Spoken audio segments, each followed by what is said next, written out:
How about the notion in dogmatic religion that God is angry or judgmental? How does that fit with what near-death experience and the research? How does that fit? I've yet to hear of any experiencer, adult or child, that spoke of an angry God or a fearful God or a God that was upset or in any way anything but loving and accepting and forgiving. However, I have heard of many times of the various greeters who come to greet people once they've crossed over to the other side.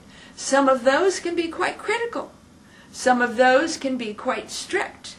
Some of those can be rather frightening. Some of those can be like demonic or monstrosities. So those can be unpleasant.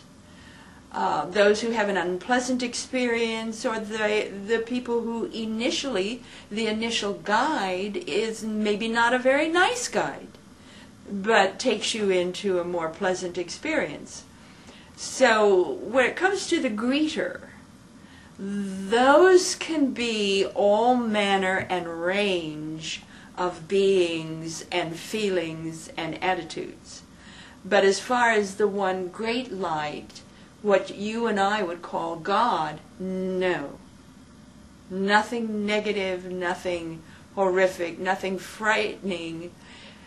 I'm going to have to hedge a little bit on the word frightening, because sometimes that greater light, and they often call it a light, is so piercing and so raw and so powerful that it is frightening in the sense that it is awesome. And it is so awesome that it's overwhelming. So in that sense, it can be a little scary or a little frightening, not because it's negative, but because it's so big and so powerful.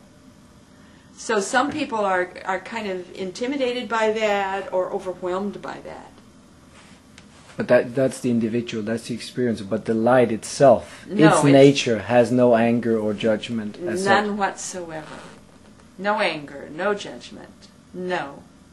Some of the greeters do, but not the one great light.